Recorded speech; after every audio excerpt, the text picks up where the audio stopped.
में प्राप्त बौद्ध धर्म के प्रमुख क्षेत्रों का वर्णन किया गया है।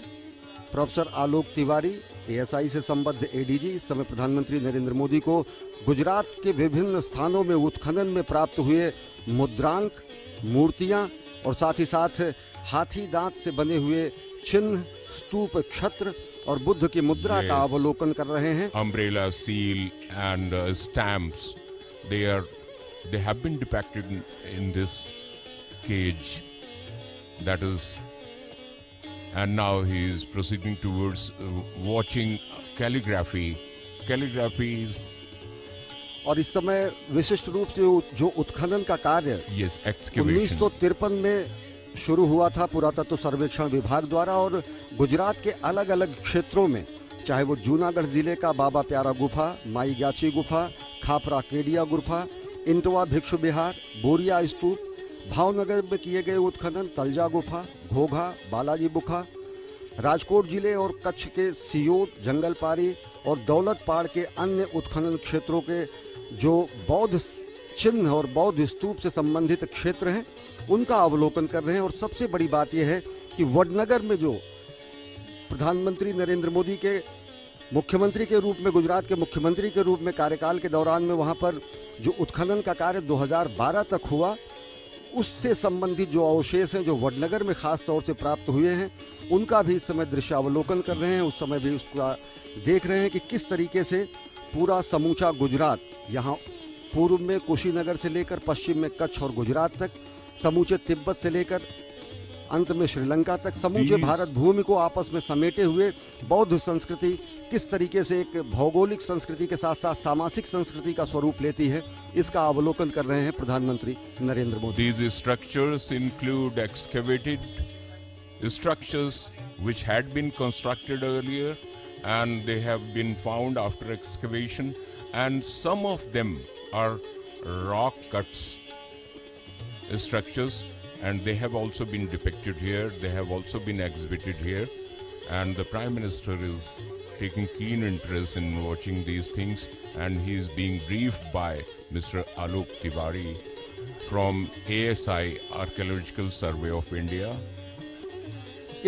इनका विस्तार से वर्णन मिलता है भेनसांग के गुजरात भ्रमण के अपने आलेख में, जहां पर उन्होंने कहा कि वल्लभी, अटाली खेड़ा, मालवा, आनंदपुर, जो कि वर्तमान में वडनगर कहा जाता है, और गुर्जर देश, इस पूरे क्षेत्र में अनेकानेक बौद्ध स्तूप, बौद्ध विहार, बौद्ध मंदिर, चैत्य एवं अनेक ऐसे अवशेष मिले हैं, उनके ऐतिहासिक प्रमाण हैं, जो कि बुद्ध धर्म से संबंधित तो हैं ही, साथ ही साथ समूचे भारत में फैले हुए सामाजिक संस्कृति का उदाहरण भी पेश करते हैं।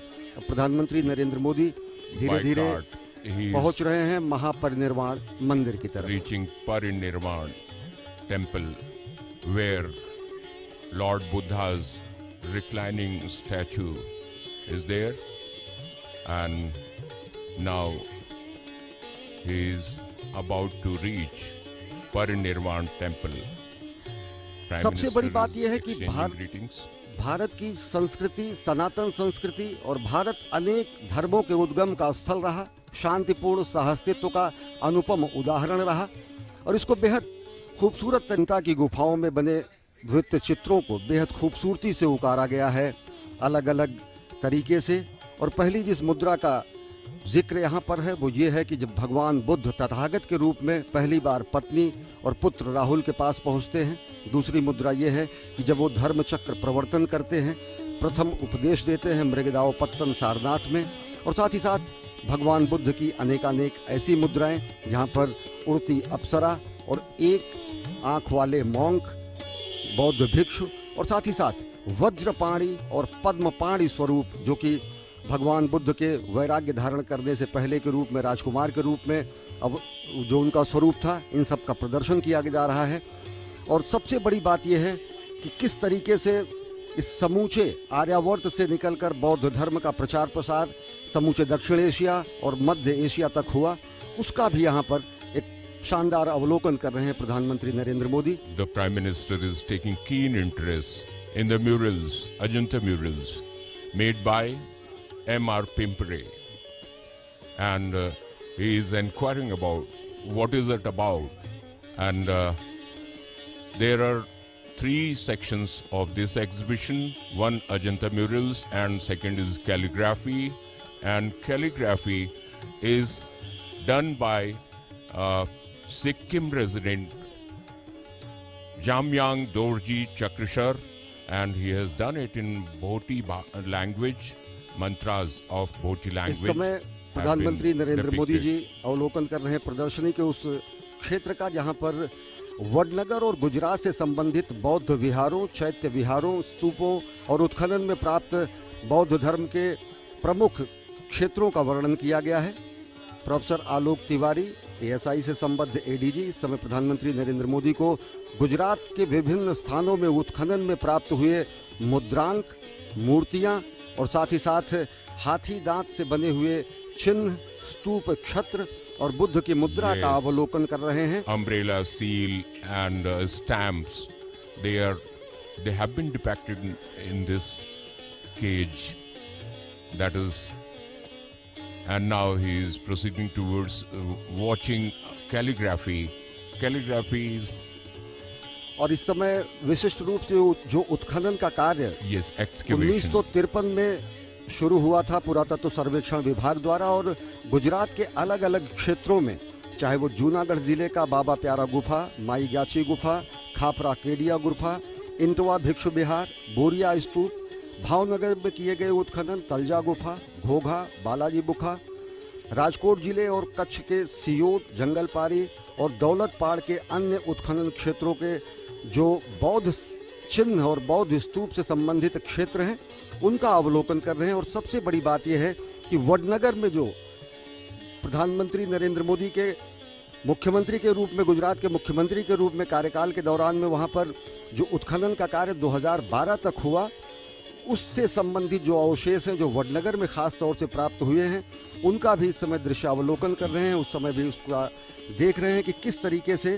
पूरा समूचा गुजरात, यहाँ पूर्व में कुशीनगर से लेकर पश्चिम में कच्छ और गुजरात तक, समूचे तिब्बत से लेकर अंत में श्रीलंका तक, समूचे भारत भूमि को आपस में समेटे हुए बौद्ध संस्कृति किस तरीके से एक भौगोलिक संस्कृति के साथ साथ सामाजिक संस्कृति का स्वरूप लेती है, इसका अवलोकन कर रहे हैं प्रधानमंत्री Narendra Modi. These structures include excavated structures which had been constructed earlier and they have been found after excavation, and some of them are rock cuts structures, and they have also been depicted here, they have also been exhibited here, and the Prime Minister is taking keen interest in watching these things, and he is being briefed by Mr. Alok Tiwari from ASI, Archaeological Survey of India.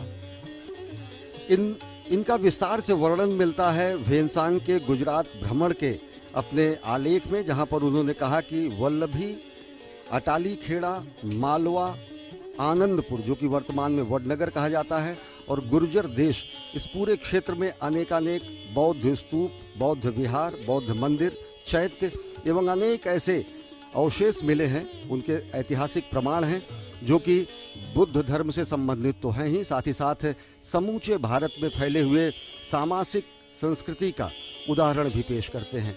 प्रधानमंत्री नरेंद्र मोदी धीरे धीरे पहुंच रहे हैं महापरिनिर्वाण मंदिर की तरफ। Reaching Parinirvana temple where lord Buddha's reclining statue is there, and now he is about to reach Parinirvan temple. सबसे बड़ी बात यह है कि भारत की संस्कृति, सनातन संस्कृति और भारत अनेक धर्मों के उद्गम का स्थल रहा, शांतिपूर्ण सहअस्तित्व का अनुपम उदाहरण रहा, और इसको बेहद खूबसूरत तरीके से पूर्व प्रधानमंत्री माननीय अटल बिहारी वाजपेयी जी ने कहा कि जब पश्चिम ने वनफल खाकर छाल पहनकर लाज बचाई, तब भारत में सामगान का स्वर्गिक स्वर था दिया सुनाई। वेदों से चली हुई हमारी संस्कृति विभिन्न रूपों में होती हुई और साथ ही साथ विभिन्न धर्मों को आश्रय देते हुए शांतिपूर्ण सहअस्तित्व और सामंजस्य और साहचर्य का अनुपम उदाहरण देते हुए समूचे विश्व के लिए एक अचंभित कर देने वाली संस्कृति है। और इस समय प्रधानमंत्री नरेंद्र मोदी धीरे धीरे पहुंच रहे हैं चिर विश्राम स्थली की तरफ, जहां पर भगवान तथागत ने, जहां पर भगवान बुद्ध ने, जहां पर भगवान ने अपने चिरविश्राम के लिए जो स्थली चुनी और यहीं पर उन्होंने महापरिनिर्वाण किया। Yes, you have rightly quoted Mr. Atal Bihari Vajpayee, late Atal Bihari Vajpayee ji, and he really said that when the people from the West were struggling for life and survival, at the same time, people from India, they had gifted people from all over the world with Vedas, Rig Veda, Yajur Veda, Atharva Veda, all these Vedas, and they imparted knowledge to the people of the world. और इसी को आगे बढ़ाते हुए मैं कहूंगा कि मैं अखिल विश्व का गुरु महान, देता विद्या का अमरदान, मैंने दिखलाया मुक्ति मार्ग, मैंने सिखलाया ब्रह्मज्ञान। मुक्ति मार्ग अगर दिखाने का कार्य किसी ने किया, इस समूची मानव संस्कृति को बगैर वैराग्य धारण किए, बगैर तपश्चर्या में शरीर को गलाए हुए मध्यम मार्ग बताते हुए, तो वह मुक्ति मार्ग दिखाया भगवान तथागत बुद्ध ने। साथ ही साथ यहां पर जो उनके पैरों में महापरिनिर्वाण से पूर्व धर्मचक्र का शुद्ध रूप से अंकित किए जाने का इस प्रस्तर शिला पर, इस प्रस्तर मूर्ति पर यहां पर अंकित किया गया है। और साथ ही साथ यहां पर चिंतन मुद्रा है, आगे जिसका दर्शन करेंगे प्रधानमंत्री नरेंद्र मोदी, और अंततः प्रसन्न मुद्रा। और बेहद खूबसूरत तरीके से किसी कवि ने कहा है कि कुशीनगर के भग्न भवन में कैसे सोए हो बोलो, युग युग बीते तुम्हें जगाते, अब तो प्रिय आंखें खोलो। पत्थर के कारा में बंदी तुम नीरव निस्तब्ध पड़े, एक बार जागो फिर गौतम, हो जाओ अविलंब खड़े। For a very, very long time, you have been sleeping silently, and people are waiting for you to stand up and just awaken the world. We are waiting for you to stand up and preach us how to live, lead a simple life. That is, we are waiting for. और तथागत की परिनिर्वाण मुद्रा और चिंतन मुद्रा के बाद अब प्रसन्न मुद्रा का दर्शन कर रहे हैं प्रधानमंत्री नरेंद्र मोदी। इस प्रस्तर मूर्ति में ये तीनों मुद्राएं अंकित हैं। सिर के भाग से तथागत को देखने पर उनकी प्रसन्न मुद्रा दिखती है, मध्य भाग से उनकी चिंतन मुद्रा दिखती है, और पैरों के भाग से देखकर महापरिनिर्वाण मुद्रा दिखती है। For all these three postures, Mr. Modi is being briefed about by the monk, Buddha monk, and now he is feeling himself that he has got the knowledge about Lord Buddha so much, and he is feeling so happy. He has expressed gratitude and यहाँ now coming out. बौद्ध भिक्षुओं ने अंगवस्त्र देकर प्रधानमंत्री नरेंद्र मोदी का स्वागत किया। और अजब संयोग है कि तथागत ने अपनी पहली शिक्षा, अपना पहला उपदेश मृगदाव ऋषि पत्तन मृगदाव यानी सारनाथ में दिया, जो कि प्रधानमंत्री नरेंद्र मोदी के संसदीय क्षेत्र का भाग है। और आज काशी पुत्र के रूप में, धरती पुत्र के रूप में, राष्ट्रनायक के रूप में, प्रधानमंत्री के रूप में, प्रधान सेवक के रूप में, और साथ ही साथ कुशीनगर को नई सौगात देने के लिए प्रधानमंत्री नरेंद्र मोदी का जब यहां पर आगमन हुआ है, तो कुशीनगर और सारनाथ, जो कि बौद्ध धर्म के बेहद आराध्य और श्रद्धेय स्थल हैं, उन दोनों का भी सम्मिलन हो रहा है सांकेतिक रूप से। सारनाथ, ऋषिपत्तन मृगदाव, कुशीनगर, लुम्बिनी और बोधगया, ये चार स्थल ऐसे हैं जिनका सबसे ज्यादा श्रद्धापूर्वक देखा जाता है समूचे बौद्ध धर्म का। और सबसे बड़ी बात यह है कि बौद्ध धर्म केवल भारत तक ही नहीं सिमटा। बौद्ध धर्म बगैर रक्त बहाए, बगैर तलवार से, बगैर हथियार से समूचे मध्य एशिया से लेकर दक्षिण पूर्व एशिया तक फैला। और यह अनुपम उदाहरण है कि किस तरीके से भूभाग नहीं, मन, हृदय और समूचा मस्तिष्क जीतने की क्षमता है भारतीय मेधा में, भारतीय परंपरा में। हमने हथियारों के जरिए भूभाग कभी भी जीतने की कोशिश नहीं की।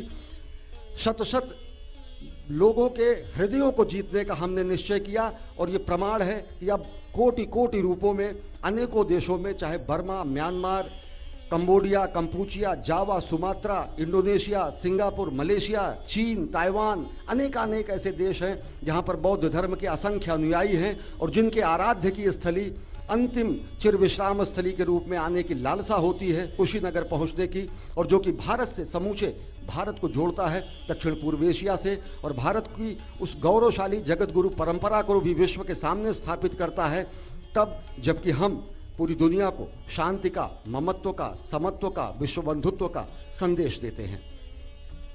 Now, the Prime Minister, accompanied by the Governor, Mrs. Anandiben Patel, and the UP Chief Minister Yogi Adityanath ji, is heading towards the dais, and he will participate in the next program. At this moment, I just want to remind you that a 123-member delegation from Sri Lanka has arrived at the Parinirvan place, that is Kushinagar. This is very important place, and for those who are Bauddha and those who are followers of Buddha religion, devotees of Buddha religion, they must go and visit at least 4 places, including Lumbini, the birthplace of Lord Buddha, and Bodh Gaya, where he attained enlightenment, and Sarnath, where he preached first. He delivered sermons to his disciples, and Mahaparinirvan place, that is Kushinagar, where he is resting for eternal peace, and Parinirvan, that is freedom from worldly desires and freedom from life's difficulties and intricacies. Yes. और सबसे बड़ी बात यह है कि इस समय 125 सदस्यों का प्रतिनिधिमंडल भी श्रीलंका से आया है, जो कि वहां के वरिष्ठ कैबिनेट मंत्री की अगुवाई में यहां पर आया है। और विशिष्टता यह है कि श्रीलंका के बौद्ध मंदिर से भगवान के अवशेषों को लेकर यहां पर आज पहुंचा गया है। राजकीय आतिथ्य दिया गया है इन अवशेषों को। विशिष्ट तरीके से जहाज में लाए जाने के बाद जब ये अवशेष यहां पर महापरिनिर्वाण मंदिर में पहुंचे हैं, तो तथागत की महापरिनिर्वाण भूमि पर जाकर वहां पूजन किया गया। और अब प्रधानमंत्री नरेंद्र मोदी उन अवशेषों का भी पूजन करेंगे। और ये भारत और श्रीलंका के आपस के संबंधों को तो स्थापित करता ही है, साथ ही साथ ये स्पष्ट करता है कि किस तरीके से समूचे एशिया और समूचे दक्षिण एशिया में ज्ञान का, मुक्ति का मार्ग भारत ने दिखाया, शांतिपूर्ण सहअस्तित्व का मार्ग भारत ने दिखाया, शांतिपूर्ण साहचर्य का मार्ग भारत ने दिखाया। और ये नीतियां दिखती हैं प्रधानमंत्री नरेंद्र मोदी की विदेश नीति में, जब वो कहते हैं कि पड़ोसी सर्वप्रथम, और जब वो कहते हैं एक्ट ईस्ट पॉलिसी। इस समय प्रधानमंत्री नरेंद्र मोदी बोधि वृक्ष का वृक्षारोपण, पौधारोपण कर रहे हैं इस महामंदिर के प्रांगण में। और ये वही बोध वृक्ष है जिसके तले बैठकर तप करने के बाद भगवान बुद्ध को ज्ञान की प्राप्ति हुई थी, वो अरहत हुए थे, उन्हें निर्वाण की प्राप्ति हुई थी। और उसी बोध वृक्ष के पौधारोपण कर रहे हैं प्रधानमंत्री नरेंद्र मोदी। द बोधि वृक्ष sapling, now the Prime Minister is just giving water, and he is being watched by the people, including the Chief Minister Yogi Adityanath ji and the Governor Mrs. Anandiben Patel ji, and this is a place where lots of people are coming, and today it was a very important occasion when Prime Minister inaugurated international airport at Kushinagar. That international airport will make connectivity much stronger and better for the people who are tourists and who are pilgrims. They will be coming in more numbers, that is for sure. ये समूचे कुशीनगर और साथ ही साथ पूर्वांचल के लिए विकास की उड़ान के रूप में स्थापित होगा। यहाँ पर अंतर्राष्ट्रीय हवाई अड्डा, जहाँ पर सीधे समूचे दक्षिण एशिया से के देशों से वहां से सीधी उड़ानें संचालित होंगी। आज पहला जो विमान यहां पर इस धरातल पर उतरा, इस विमानतल पर उतरा, वो श्रीलंका से आए हुए विशिष्ट प्रतिनिधिमंडल का था। और उसमें 125 भिक्षुओं के साथ और विशिष्ट प्रतिनिधियों के साथ श्रीलंका सरकार के वरिष्ठ मंत्री का भी आगमन हुआ और ये बताता है कि किस तरीके से कुशीनगर अंतर्राष्ट्रीय विमानपत्तन के मानचित्र के साथ ही साथ एक शुभागमन यहां इस मंच पर होने जा रहा है और ये अवसर हम सब के लिए गरिमा से भरा अवसर है। हम सब के लिए सम्मान की बात है, गौरव की बात है कि माननीय प्रधानमंत्री महोदय यहां हम सब के समक्ष इस मंच पर उपस्थित होने जा रहे हैं। उनके आगमन पर हम सब अपने अपने स्थान पर खड़े होकर करतल ध्वनि से उनका स्वागत अभिनंदन जरूर करेंगे। ये पूरा देश आजादी का अमृत महोत्सव मना रहा है। अपनी प्राचीन सभ्यता और संस्कृति इतिहास के साथ एक बार पुनः जुड़ने का हम सबको अवसर मिल रहा है और उस अवसर में भगवान बुद्ध के दिए उपदेश, 4 आर्य सत्य और मध्यम मार्ग का वो संदेश जो हमारे जीवन को सुखमय बनाता है, उस जीवन की परिकल्पना और उसका आधार जिस नींव पर रखा जाता है, उसी चिंतन को, उसी संदेश को आज जन जन तक पहुंचाने के लिए माननीय प्रधानमंत्री स्वयं यहां इस कार्यक्रम में उनकी गरिमामयी उपस्थिति होने जा रही है। देवियों सज्जनों, न सिर्फ कुशीनगर को पहचान मिली है आज एक विशेष, बल्कि उत्तर प्रदेश की प्रगति को और देश की छवि को भी आज एक नई आभा मिली है। माननीय प्रधानमंत्री महोदय के एक बार करतल ध्वनि से आइए हम हार्दिक स्वागत करें माननीय प्रधानमंत्री श्री नरेंद्र मोदी जी का, जिनका शुभागमन इस मंच पर हो चुका है। देवियों सज्जनों, आप सभी करतल ध्वनि के साथ इस देश के यशस्वी प्रधानमंत्री जिन्होंने पूरे दुनिया में भारत का मान सम्मान बढ़ाया है, देश का गौरव बढ़ाया है, अपने व्यक्तित्व से, अपने कृतित्व से उनका आगमन, आप सबकी एक करतल ध्वनि के साथ उनका अभिनंदन आज के इस कार्यक्रम में, इस मंच पर। देवियों सज्जनों,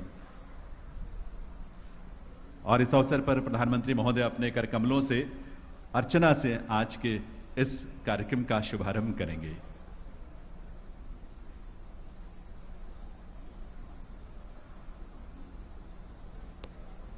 नमो तस्स भगवतो अरहतो सम्मा सम्बुद्धस्स। नमो तस्स भगवतो अरहतो सम्मा सम्बुद्धस्स। नमो तस्स भगवतो अरहतो सम्मा सम्बुद्धस्स।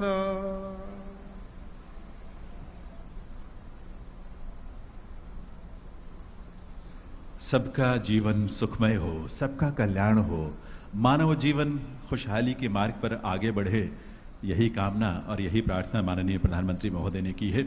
एक बार पुनः नमन है माननीय प्रधानमंत्री महोदय को भगवान बुद्ध की महापरिनिर्वाण स्थली कुशीनगर में आयोजित इस समारोह में। दिव्य सज्जनों, आज माननीय प्रधानमंत्री महोदय के आगमन से कुशीनगर को एक पहचान तो मिली है, उत्तर प्रदेश की प्रगति और देश की छवि को भी एक नई आभा मिली है। अंतर्राष्ट्रीय हवाई अड्डे के उद्घाटन, लोकार्पण के साथ साथ और आज अन्य कार्यक्रमों के माध्यम से यहां के लोकहित की तमाम परियोजनाओं के शिलान्यास या लोकार्पण के माध्यम से आज यहां श्रीलंका से भगवान बुद्ध के वो पवित्र अवशेष, धातु अवशेष भी लाए गए और आज इस मंच पर वे प्रतिष्ठापित हैं, जिनकी अर्चना के साथ आज का ये कार्यक्रम आरंभ हो रहा है। माननीय प्रधानमंत्री महोदय का एक बार पुनः स्वागत अभिनंदन वंदन उनका। आज के समारोह में मंच पर विराजमान माननीय राज्यपाल उत्तर प्रदेश श्रीमती आनंदीबेन पटेल जी, माननीय मुख्यमंत्री आदरणीय योगी आदित्यनाथ जी, केंद्रीय नागरिक विमानन मंत्री श्री ज्योतिरादित्य सिंधिया जी, माननीय केंद्रीय विधि एवं न्याय मंत्री श्री किरेन रिजिजू, माननीय केंद्रीय संस्कृति एवं पर्यटन मंत्री Shri G Kishan Reddy, honourable minister government of Sri Lanka Shri Namal Rajapaksa, माननीय राज्य मंत्री स्वतंत्र प्रभार और पर्यटन राज्य मंत्री श्रीयुत श्रीपद येसो नायक, केंद्रीय संस्कृति राज्य मंत्री श्री अर्जुन राम मेघवाल जी, केंद्रीय नागरिक विमानन राज्य मंत्री जनरल वीके सिंह जी, केंद्रीय संस्कृति एवं विदेश राज्य मंत्री श्रीमती मीनाक्षी लेखी और उत्तर प्रदेश सरकार में पर्यटन, संस्कृति और धार्मिक मामलों के राज्य मंत्री डॉक्टर नीलकंठ तिवारी जी, आप सभी का हम हार्दिक स्वागत अभिनंदन करते हैं, ऐसी विभूतियों का जो कि इस मंच पर विराजमान है।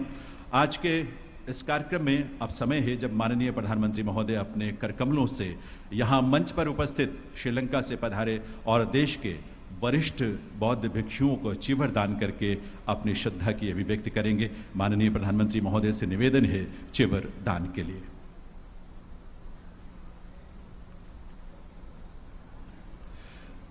देव सज्जनों, चिवरदान किसी भी बौद्ध भिक्षु के जीवन का एक बहुत महत्वपूर्ण अवसर होता है, क्योंकि आप जानते हैं किसी भी बौद्ध भिक्षु के जीवन में 4 जो प्रक्रियाएं हैं, चरण हैं, वो बहुत महत्वपूर्ण हैं।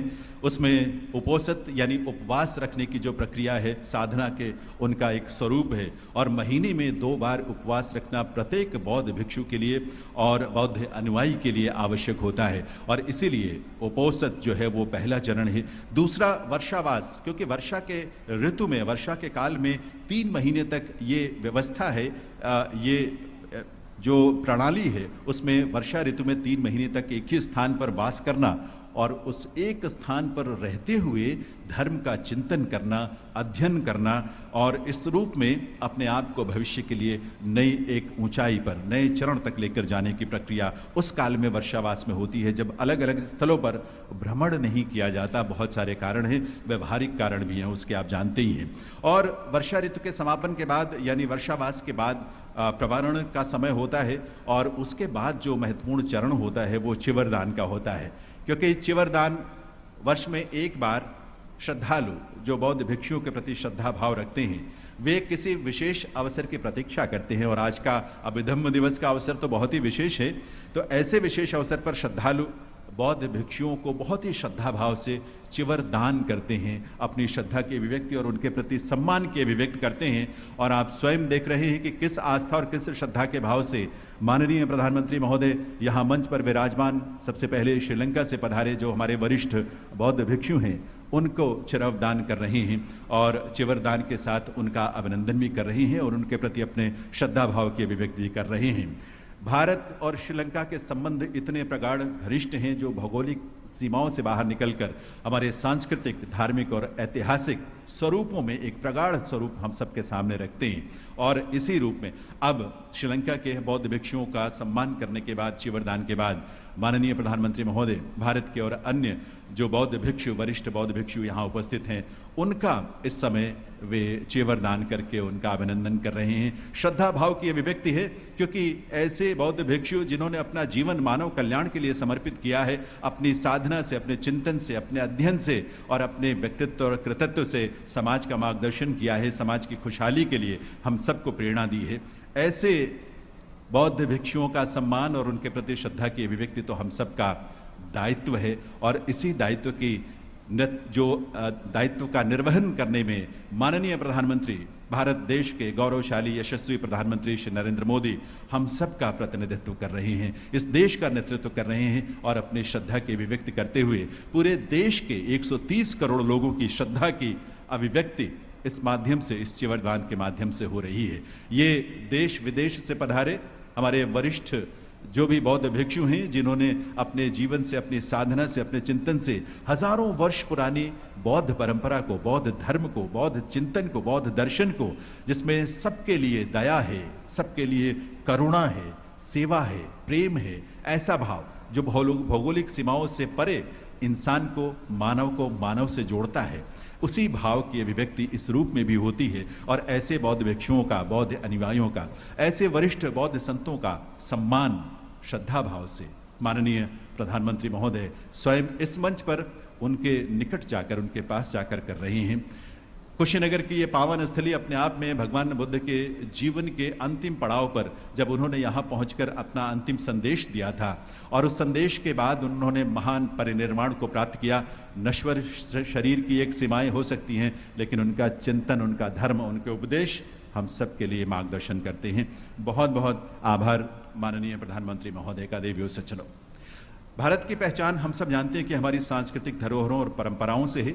इसीलिए माननीय प्रधानमंत्री महोदय ने देशवासियों को और विशेष तौर पर युवाओं को इस बात के लिए सदैव प्रेरित किया है कि वे अपनी सांस्कृतिक धरोहरों को जानें, उस पर गर्व करें, उसको संरक्षित करने में अपनी भूमिका निभाएं और एक सेतु बने आने वाली पीढ़ियों तक उसे पहुंचाने में।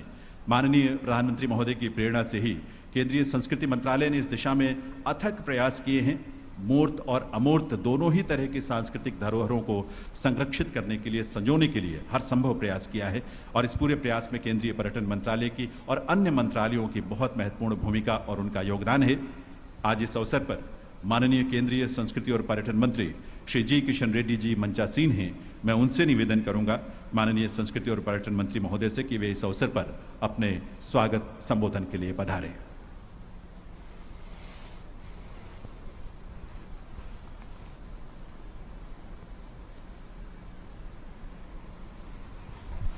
बुद्धं शरणं गच्छामि, संघं शरणं गच्छामि, धर्मं शरणं गच्छामि. Respected Prime Minister, Shraddhe Shri Narendra Modi ji, Honorable Governor of Uttar Pradesh, Srimati Anandaben Patel ji, Respected Chief Minister Uttar Pradesh, Shri Yogi Adityanath ji, Most Venerable Vaskadwa Mahendra Vansa Mahanayake Tero, Head Monk of Vaskadwa Relax Temple, Sri Lanka, Cabinet Minister Sri Lanka, respected Sri Namal Rajapaksa, respected Minister, colleagues in the Government of India, Sri Kiran Rijju ji, Sri Jyotiraditya Scindia ji, General V.K. Singh ji, Sri Arjun Ram Meghwal ji, Sri Meenakshi Lekhi ji, State Minister Tourism Sri Neelakant ji Tiwari ji, Secretary General International Buddhist Confederation Venerable Dr. Dhammapaya ji, eminent monks and honorable ambassadors from various countries, other invitees and officers of various departments of Government of India and Government of Uttar Pradesh, and friends from media. My greetings on the occasion of Abhidhamma Day, a day that symbolizes the end of 3 months rainy retreat. We are gathered here today to not only facilitate this common heritage, but also to build stronger and deeper bonds among our countries. Our Prime Minister, Shri Narendra Modi ji, once said, I see Lord Buddha in the 21st century, across national borders, across faith system, across political ideologies, playing the role of bridge to promote understanding, to counsel patience, and to enjoy us. The Prime Minister has taken it as his dharma and his personal responsibility to strengthen India's ties with Buddhist countries and building the strong relationship with these nations. Our Prime Minister traveled widely across the Buddhist countries to build this shared vision and common purpose. Several initiatives proposed by Prime Minister are multi-country collaborative initiatives that aim to foster to sense of partnership and brotherhood. India is the karma bhumi of the Lord Buddha, has a lot to offer to the world, and the many orders of monks that following the great science teachings. Most of the Lord Buddha's life, such as where the Lord Buddha attained nirvana, where the Lord Buddha gave his first sermon, where he attained Mahaparinirvana. All are here in India, and we welcome you here to the great land of Buddhism. We are making efforts to ensure that they have to pleasant and memorable experience while you are visiting these places. Under the direction of the Prime Minister Narendra Modi ji, the Ministry of Tourism, Government of India, developing the Buddhist circuits around the Kushinagar, Savasti and Kapilavastu as a part of the Swadeshi Darshan scheme, improve the infrastructure and facilities for the Buddhist pilgrims. Overall, several projects for the development of Buddhist circuits in Uttar Pradesh, Madhya Pradesh, Bihar, Gujarat and Andhra Pradesh are already nearing completion. The Ministry of Tourism has identified the Mahabodhi temple in Bodh Gaya for holistic development as a iconic site in the country. The development of the Gaya railway station, the launch of Buddhist circuit special train, and the construction of the national and state highways will be further enhance the connectivity. Under the Prime Minister Narendra Modi ji, the Government of India ensuring a holistic and seamless experience through road, rail, air, and cultural connectivity between Buddhist destinations in India and abroad. We are also giving high priority for the development of Buddhist Tibetan institutes and the development of the special courses on Buddhism through various specialized institutions in India, such as a Central University of Tibetan Studies, Saranath, Central Institute of Buddhist Studies, Leh, Navanalanda Mahavihara, Nalanda, Bihar, Central Institute of Himalayan Studies, Arunachal Pradesh. All these initiatives will bring these Buddhist countries closer to the path of Lord Buddha. The message of the Lord Buddha is our common guiding principle, and this reflects our shared values and outlook. I once again welcome all those gathered here at August occasion. Thank you for all the organizations' contributions for this event arrangements. Namo Buddhaya, Namo Bharat, Jai Hind. बहुत बहुत आभार माननीय Shri G Kishan Reddy जी का। देव सज्जनों, आज अभिधम्म दिवस के इस आयोजन में माननीय केंद्रीय विधि एवं न्याय मंत्री श्री किरण रिजिजू की गरिमामयी उपस्थिति है। बौद्ध धर्म के प्रति अप्रतिम श्रद्धा रखने वाले और इस परंपरा से जुड़े जीवन मूल्यों को अपने जीवन में धारण करने वाले माननीय किरण जी से मैं निवेदन करूंगा कि वे इस अवसर पर अपने संबोधन के लिए पधारें। माननीय श्री किरण रिजिजू।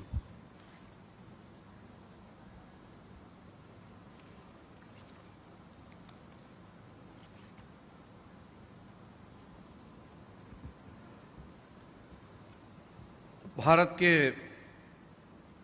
यशस्वी प्रधानमंत्री श्रद्धेय नरेंद्र मोदी जी, उत्तर प्रदेश के गवर्नर आदरणीय आनंदीबेन पटेल जी, उत्तर प्रदेश के मुख्यमंत्री आदरणीय योगी आदित्यनाथ जी, केंद्र सरकार में मेरे साथी मंत्री Jyotiraditya Scindia ji, Kishan Reddy ji, general VK Singh ji, Arjun Ram Meghwal ji, Meenakshi Lekhi ji, Vijay Kumar Dubey ji, member of parliament, Rajnikant Mani Tripathi ji, स्थानीय विधायक, और श्रीलंका से हमारा विशेष अतिथि most venerable Waskaduwe Mahinda Ransa Mahanayake Thero, head monk of the Vaskadua Relics Temple, Sri Lanka, Honorable the Cabinet Minister of Sri Lanka, Namal Rajapaksa ji, Excellencies, the ambassadors of various countries to India, most venerable monks, nuns, and brothers and sisters. आज बहुत ही पवित्र दिवस है। आज हमारे जीवन काल में एक ऐसा समय है जो हम गर्व से कह सकते हैं कि भारतवर्ष ने दुनिया को बुद्ध भगवान को दिया है। आज हम सब खुशीनगर में एकत्रित हैं और इतने विक्षुण गुणों के साथ में कुछ समय हमको यहां बिताने का मौका मिला। आदरणीय प्रधानमंत्री जी के नेतृत्व में आज खुशीनगर इंटरनेशनल एयरपोर्ट का भी उद्घाटन हुआ।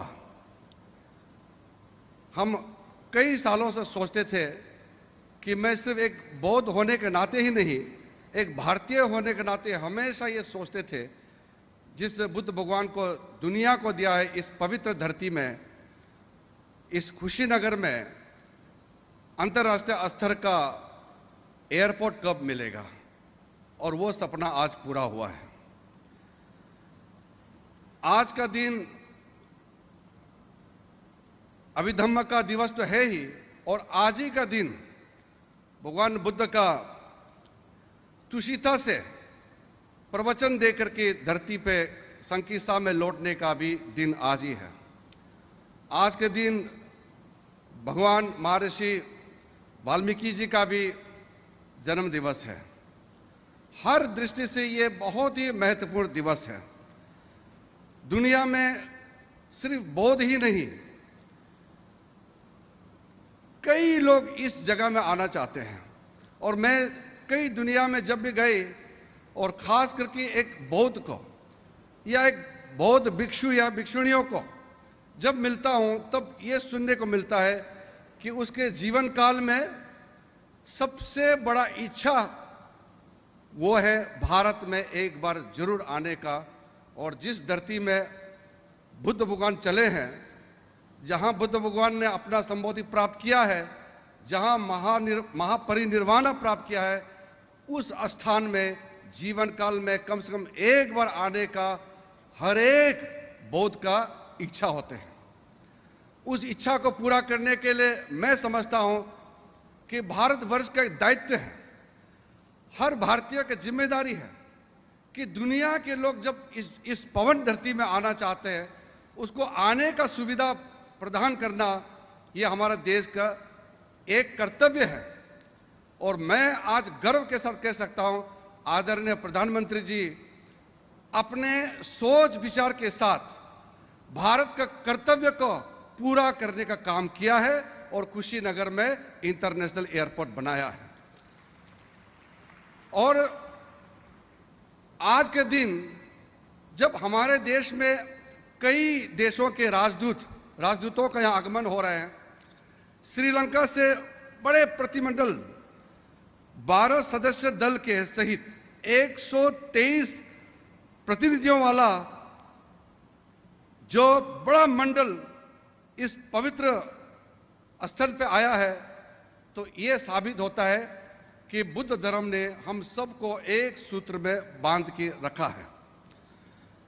चाहे वो रशिया के अंदर में कालमख्या हो या बुरकातिया हो, तुवा हो या मंगोलिया हो, चीन हो, जापान हो, कोरिया हो, या दक्षिण पूर्व एशिया में वियतनाम हो, कंबोडिया हो, या लाओस हो, म्यांमार, थाईलैंड, सिंगापुर, या किसी भी देश में आज ये संदेश गया है कि अब बुद्ध जहां पैदा हुआ और जहां दुनिया को संदेश दिया, उस पवित्र धरती पे पहुंचने के लिए हवाई मार्ग पूरा खुल गया है। चाहे बोध गया में हो, चाहे सारनाथ पहुंचने के लिए वाराणसी में एयरपोर्ट हो, चाहे कुशीनगर हो।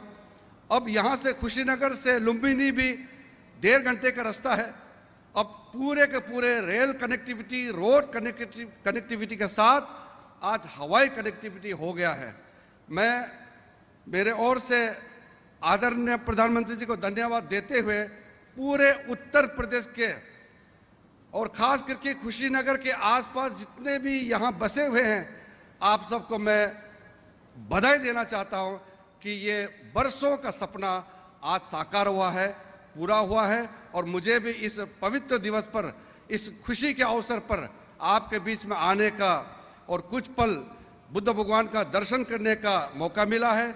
और जो श्रीलंका से बौद्ध अवशेष जो आए हैं, उसका दर्शन करने का मौका मिला है। मैं अपने आप को बहुत भाग्यवान समझता हूं।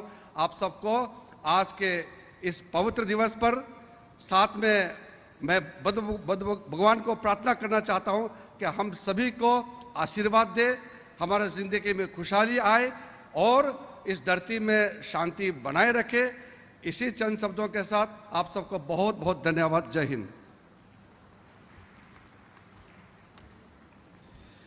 बहुत बहुत आभार माननीय केंद्रीय मंत्री श्री किरण रिजिजू का।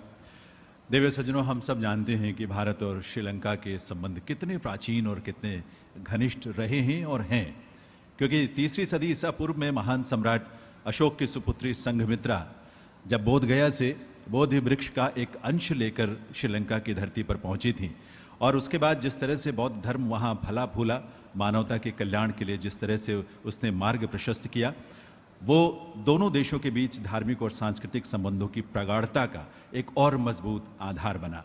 आज श्रीलंका से आने वाली पहली फ्लाइट के साथ ही कुशीनगर इंटरनेशनल एयरपोर्ट का भी शुभारंभ हो गया है। On this historical day, honourable minister Government of Sri Lanka, Shri Namal Rajapaksa is also gracing the occasion.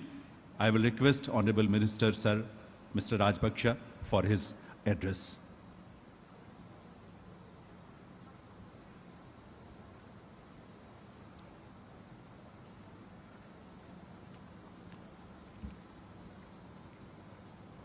ගරුතර මහා සංඝරත්නයන් අවසරයි.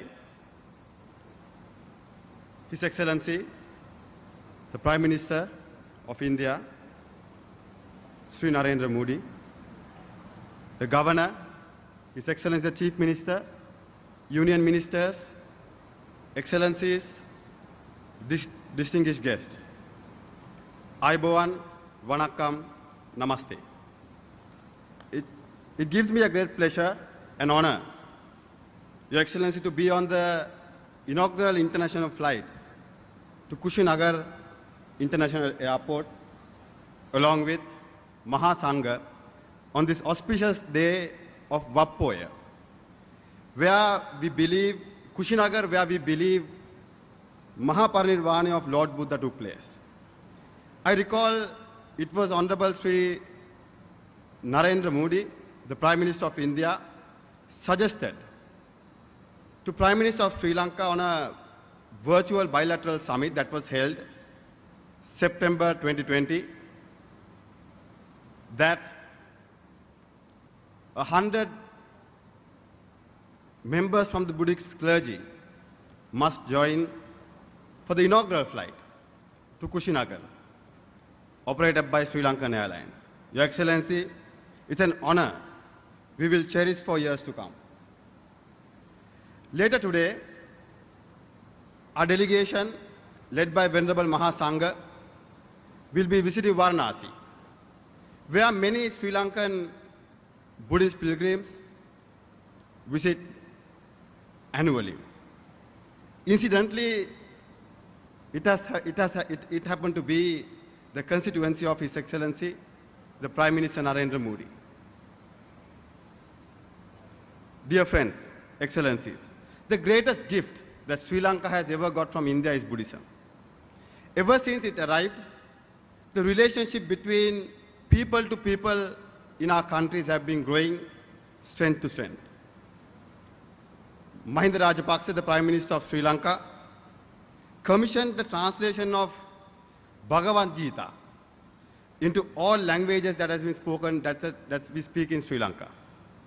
We believe that this will not only benefit the Sri Lankans, but everyone all over the world. It symbolizes the role India has played in our history and the role India will play in the future. I would also like to thank Honorable Prime Minister Sri Narendra Modi for extending a grant of $15 million to Sri Lanka to strengthen the Buddhist ties between our two nations. Your Excellency, the name Mahinda has played an important role in the history of our countries. The Mahinda I'm referring here is your Prince Mahinda, who is the son of King Ashoka, venerably known in Sri Lanka as Mihindu Maharatan Vahanse, who brought the most treasured gift, Buddhism, to Sri Lanka from India, ushering us a new culture and a peaceful way of life. Your Excellency, I believe today that you have created history once again. By opening the doors to Kushinagar, Buddhists, not only from Sri Lanka, but from all over the world, will be able to visit one of the most sacred sites in Buddhism. May you be blessed, Your Excellency, may you be blessed for this meritorious act, and may you be remembered forever. Thank you.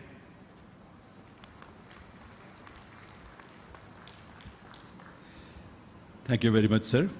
We are very grateful to the Honorable Minister and to the government of Sri Lanka. देवी सज्जनों, संस्कृति हमारी पहचान है, हमें जोड़ती है, दुनिया के दूसरे देशों से भी जोड़ती है। हमारे धर्म और दर्शन की जो परंपरा है, उसी ने भारत को विश्व गुरु के रूप में पहचान दी। माननीय प्रधानमंत्री श्री नरेंद्र मोदी ने उन्हीं मूल्यों को अपने व्यक्तित्व और कृतित्व के माध्यम से देश के सामने रखा, दुनिया के सामने रखा है। बुद्ध की दया, करुणा, प्रेम और सेवा का भाव, ये सब माननीय प्रधानमंत्री महोदय के जीवन की मौलिक प्रेरणा है। ऐसी प्रेरणा जिसमें पूरी मानवता का कल्याण समाहित है। कोविड जैसी महामारी के बीच भी दुनिया ने इन मूल्यों के प्रति उनकी निष्ठा को देखा है, अनुभव किया है और उसका लाभ लिया है। आज अपनी उस उपस्थिति से हम सबको माननीय प्रधानमंत्री महोदय अभिभूत कर रहे हैं। मैं निवेदन करूंगा माननीय प्रधानमंत्री श्री नरेंद्र मोदी से कि वे आज के इस पावन अवसर पर अपने संबोधन के लिए पधारें। माननीय प्रधानमंत्री महोदय से पहले इस प्रदेश के माननीय मुख्यमंत्री श्री योगी आदित्यनाथ जी से मैं निवेदन करूंगा कि वे इस अवसर पर अपने संबोधन के लिए पधारें।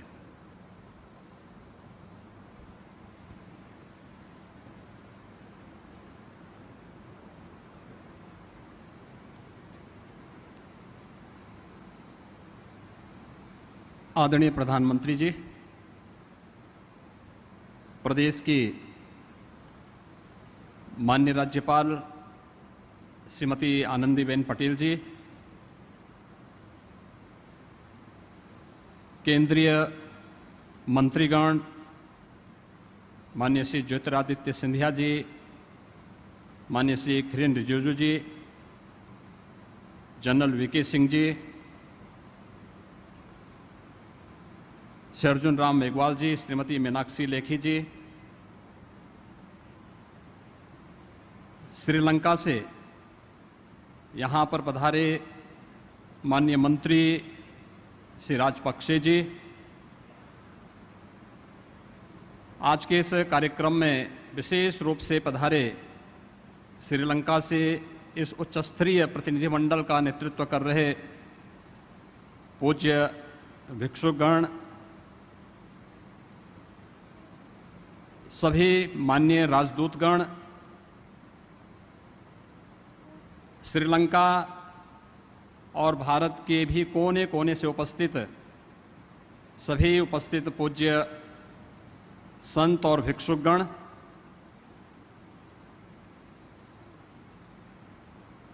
तथागत भगवान बुद्ध की इस महापरिनिर्वाण स्थली पर मैं भारत के आदरणीय प्रधानमंत्री श्री नरेंद्र मोदी जी का और आज के इस अभिधम दिवस पर उपस्थित सभी गणमान्य अतिथियों का हृदय से स्वागत करता हूं, अभिनंदन करता हूं। आज का ये दिवस हम सब के लिए अत्यंत महत्वपूर्ण दिवस है। कुशीनगर अंतर्राष्ट्रीय स्तर पर भगवान बुद्ध की मैत्री और करुणा का संदेश देता रहा है। आज एयर कनेक्टिविटी के माध्यम से श्रीलंका से पहुंची पहली फ्लाइट के माध्यम से इस अंतर्राष्ट्रीय उड़ान ने भगवान बुद्ध की इस मैत्री और करुणा को अंतर्राष्ट्रीय क्षितिज पर एक बार पुनः स्थापित करने की भारत के आदरणीय प्रधानमंत्री जी के उन संकल्पों के साथ आगे बढ़ाने का कार्य किया है। मैं इस अवसर पर उत्तर प्रदेश वासियों की ओर से, क्योंकि भगवान बुद्ध के से जुड़े हुए सर्वाधिक स्थान उत्तर प्रदेश में हैं और ये मान्यता है कि आज ही के दिन इस अभिधम दिवस के अवसर पर संकिसा में भगवान बुद्ध का विशेष अवतरण भी वहां पर माना जाता है। और इस अवसर पर श्रीलंका से आया हुआ यह उच्च स्तरीय प्रतिनिधिमंडल आज इस बात का साक्षी बन रहा है। मैं उत्तर प्रदेश वासियों की ओर से कुशीनगर को इस अंतर्राष्ट्रीय एयरपोर्ट के उपलब्ध कराने और इस अवसर पर श्रीलंका से इस पहली उड़ान के साथ इस अंतर्राष्ट्रीय हवाई अड्डे के लोकार्पण कार्यक्रम के अवसर पर उपस्थित सभी आगंतुक अतिथियों का हृदय से स्वागत और अभिनंदन करता हूं। आप सबके प्रति आभार व्यक्त करता हूं। धन्यवाद। जय हिंद। बहुत बहुत आभार माननीय मुख्यमंत्री श्री योगी आदित्यनाथ जी का। और देवीय सज्जनों, आप सबकी करतल ध्वनि के साथ अब निवेदन है माननीय प्रधानमंत्री श्री नरेंद्र मोदी जी से कि वे अपने संबोधन से हम सबका मार्गदर्शन करें, हम सबको प्रेरणा दें। माननीय प्रधानमंत्री श्री नरेंद्र मोदी जी।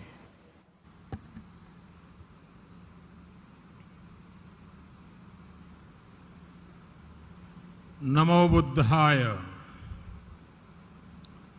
इस पवित्र मंगल कार्यक्रम में उपस्थित उत्तर प्रदेश के राज्यपाल श्रीमती आनंदीबेन पटेल, उत्तर प्रदेश के मुख्यमंत्री श्रीमान योगी आदित्यनाथ जी, कैबिनेट में मेरे सहयोगी श्री जी किशन रेड्डी जी, किरण रिजिजू जी, ज्योतिरादित्य सिंधिया जी, श्रीलंका से कुशीनगर पधारे श्रीलंका सरकार में कैबिनेट मंत्री श्रीमान नमल राजपक्षा जी, श्रीलंका से आए अति पूजनीय हमारे अन्य अतिथिगण, म्यांमार, वियतनाम, कंबोडिया, थाईलैंड, लाओ पीडीआर, भूटान और दक्षिण कोरिया के भारत में excellency ambassadors, Sri Lanka, Mongolia, Japan, Singapore, Nepal और अन्य देशों के वरिष्ठ राजनयिक, सभी सम्मानित भिक्षुगण और भगवान बुद्ध के सभी अनुयायी साथियों, अश्विन महीने की पूर्णिमा का ये पवित्र दिन कुशीनगर की पवित्र भूमि और अपने शरीर अंशों रैलिस के रूप में भगवान बुद्ध की साक्षात उपस्थिति, भगवान बुद्ध की कृपा से आज के दिन कई अलौकिक संगत, कई अलौकिक संयोग एक साथ प्रकट हो रहे हैं। अभी यहां आने से पहले मुझे कुशीनगर इंटरनेशनल एयरपोर्ट के लोकार्पण का सौभाग्य मिला है। कुशीनगर इंटरनेशनल एयरपोर्ट के जरिए पूरी दुनिया से करोड़ों बुद्ध अनुयायियों को यहां आने का अवसर मिलेगा, उनकी यात्रा आसान होगी। इस इंटरनेशनल एयरपोर्ट पर श्रीलंका से पहुंची पहली फ्लाइट से अति पूजनीय महासंघ, सम्मानित भिक्षुओं और साथियों ने कुशीनगर में पदार्पण किया है। आप सभी की उपस्थिति भारत और श्रीलंका की हजारों साल पुरानी आध्यात्मिक, धार्मिक और सांस्कृतिक विरासत का प्रतीक है। साथियों, हम सभी जानते हैं कि श्रीलंका में बौद्ध धर्म का संदेश सबसे पहले भारत से सम्राट अशोक के पुत्र महेंद्र और पुत्री संघमित्रा लेकर गए थे।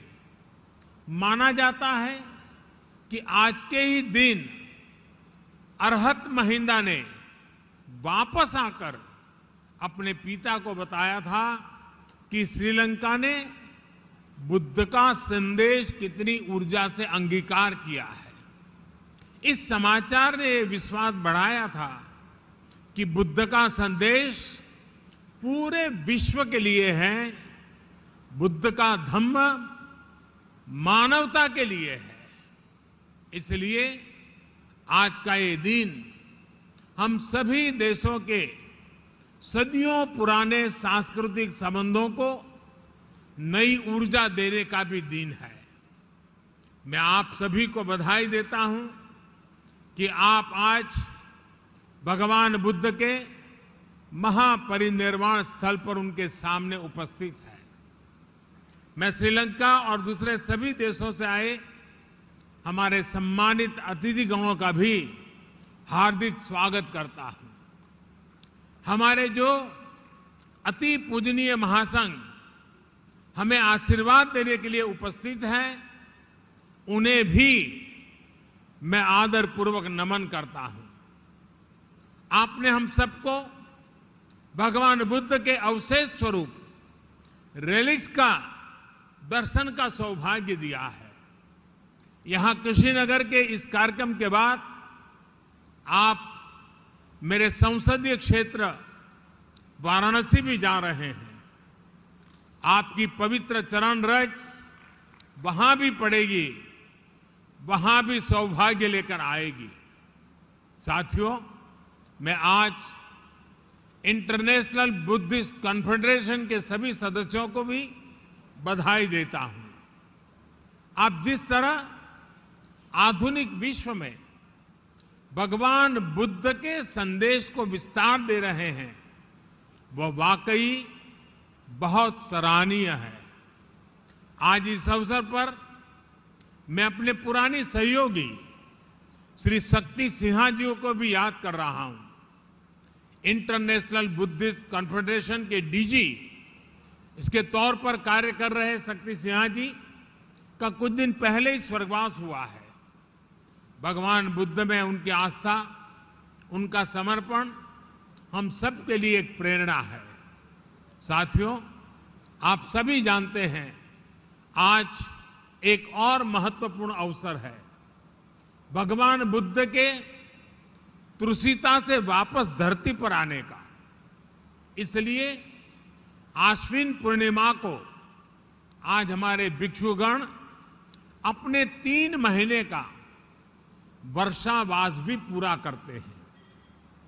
आज मुझे भी वर्षावास के उपरांत संघ भिक्षुओं को चीवर दान का सौभाग्य मिला है।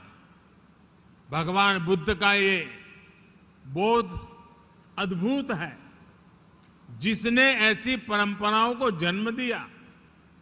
बरसात के महीनों में हमारी प्रकृति, हमारे आसपास के पेड़ पौधे नया जीवन ले रहे होते हैं। जीव मात्र के प्रति अहिंसा का संकल्प और पौधों में भी परमात्मा देखने का भाव, बुद्ध का ये संदेश इतना जीवंत है कि आज भी हमारे भिक्षु उसे वैसे ही जी रहे हैं। जो साधक हमेशा क्रियाशील रहते हैं, सदैव गतिशील रहते हैं, वो इन 3 महीनों में ठहर जाते हैं, ताकि कहीं कोई अंकुरित होता हुआ कोई बीज कुचल न जाए, निखरती हुई प्रकृति में अवरोध न आ जाए। ये वर्षावास न केवल बाहर की प्रकृति को प्रस्फुटित करता है, बल्कि हमारे अंदर की प्रकृति को भी संशोधित करने का अवसर देता है। साथियों, धम्म का निर्देश है, यथापि रुचिरम पुप्खम मणमंतम सुगंधकम एवं सुभाषिता वाचा सफला होती कुब्बतो। अर्थात अच्छी वाणी और अच्छे विचारों का अगर उतनी ही निष्ठा से आचरण किया जाए तो उसका परिणाम वैसा ही होता है जैसा सुगंध के साथ फूल, क्योंकि बिना आचरण के अच्छी से अच्छी बात बिना सुगंध के फूल की तरह ही होती है। दुनिया में जहां जहां भी बुद्ध के विचारों को सही मायने में आत्मसात किया गया है, वहां कठिन से कठिन परिस्थितियों में भी प्रगति के रास्ते बने हैं। बुद्ध इसलिए ही वैश्विक है क्योंकि बुद्ध अपने भीतर से शुरुआत करने के लिए कहते हैं। भगवान बुद्ध का बुद्धत्व है sense of unlimited, sense of ultimate responsibility, अर्थात हमारे आसपास, हमारे ब्रह्मांड में जो कुछ भी हो रहा है, हम उसे खुद से जोड़कर देखते हैं, उसकी जिम्मेदारी खुद लेते हैं। जो घटित हो रहा है उसमें अगर हम अपना सकारात्मक प्रयास जोड़ेंगे तो हम सृजन को गति देंगे। आज जब दुनिया पर्यावरण संरक्षण की बात करती है, क्लाइमेट चेंज की चिंता जाहिर करती है, तो उसके साथ अनेक सवाल उठ खड़े होते हैं। लेकिन अगर हम बुद्ध के संदेश को अपना लेते हैं तो